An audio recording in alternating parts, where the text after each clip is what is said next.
You may think that every government organization has your best interest at heart. What if that is not the case? Would they deliberately put citizens in harm's way for selfish goals? In this video, we will look into a terrible case that happened right here in the United States. Several illnesses and diseases have plagued humanity since we've existed.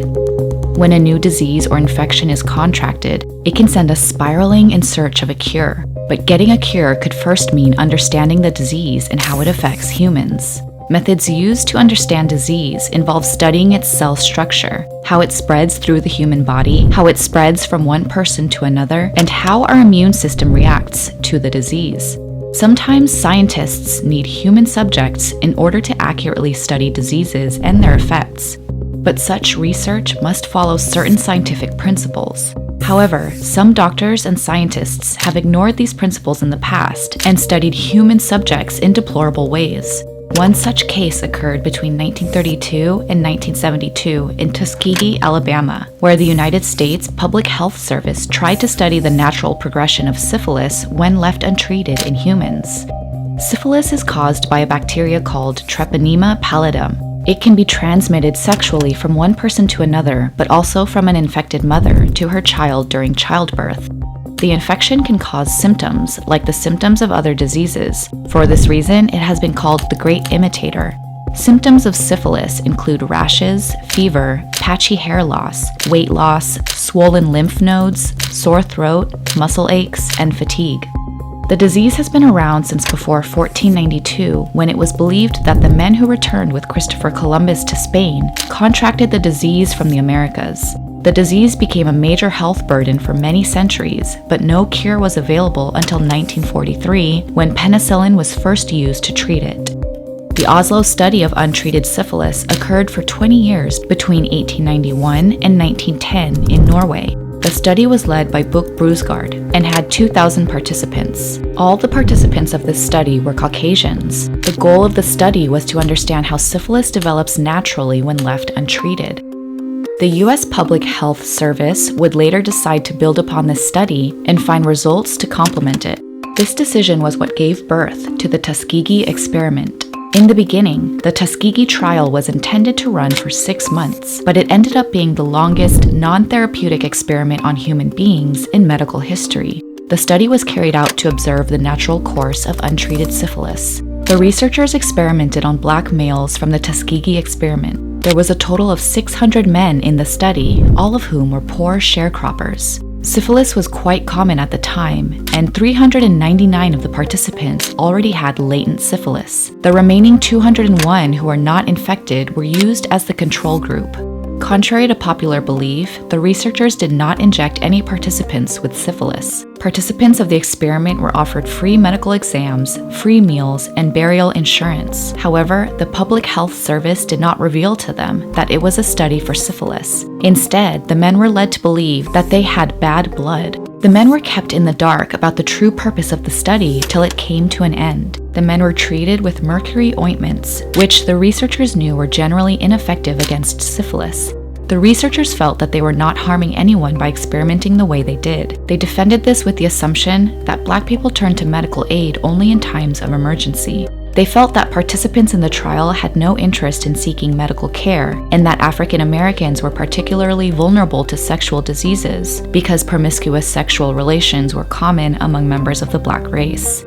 The study was not a secret in the medical world at that time. The Public Health Service published its first clinical data in 1934 and its first major report in 1936. They kept publishing data for the entire duration of the experiment.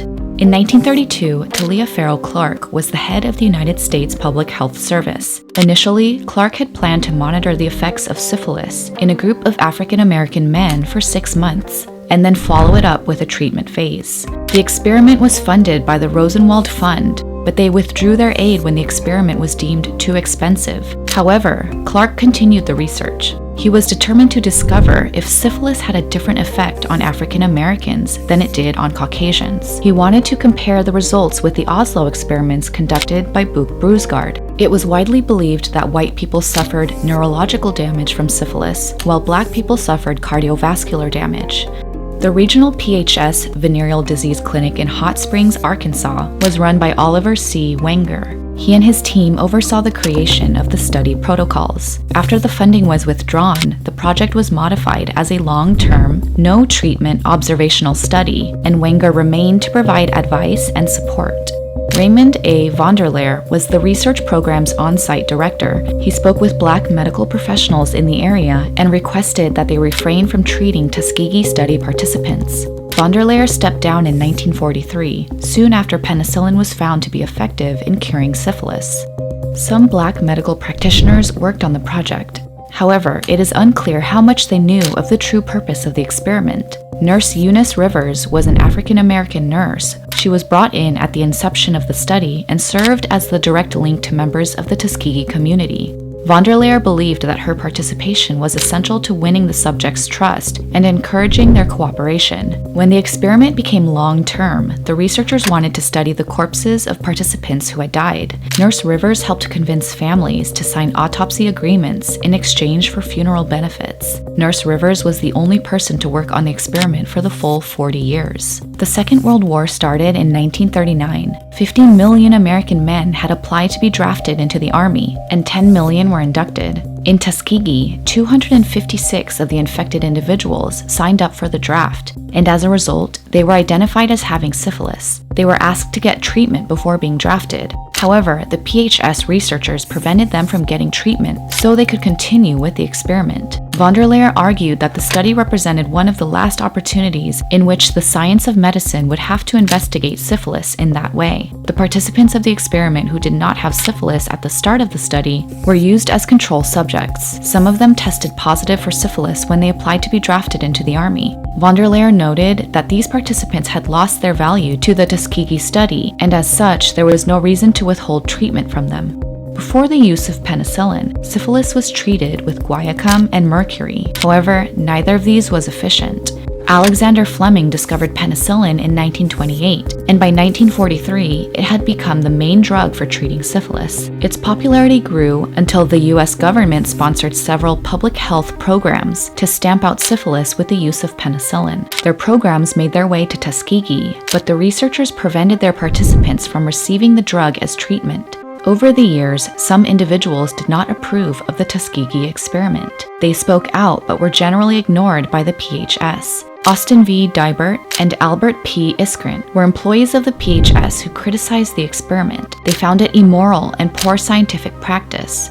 The study would continue until it came under the radar of Peter Buxton, a PHS venereal disease investigator in San Francisco.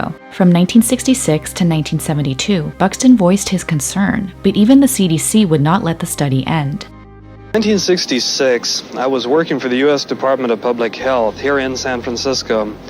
One day I was talking with some fellow workers, and somebody mentioned the Tuskegee study, and I asked about it, and he said, well, yes, he had heard of a man in the South, a black man who had been insane and gone into his private physician and been treated for syphilis, and later the private physician had been contacted and told that the man should not have been treated, that he was a participant, a voluntary participant in a human experiment on untreated syphilis. The Washington Star published the story on July 25, 1972. The following day, the story appeared again, this time on the front page of the New York Times. In response to the public outcry, the PHS and CDC created a panel to review the study. The panel discovered that while participants agreed to some terms, they were not fully aware of the true purpose of the experiment. The panel ordered that the experiment be terminated. Only 74 of the test subjects were still alive at the end of the experiment. Of the original 399 men who had syphilis at the start of the study, 28 had died of syphilis, and 100 died of related complications. Their families were not spared either. 40 of their wives had been infected, and 19 of their children were born with congenital syphilis. The Tuskegee syphilis experiment was unethical because the participants were not aware of the experiment's purpose. As such, they could not give informed consent. However, the researchers felt that the experiment was crucial. But was the experiment a success? Did the researchers discover what they were searching for?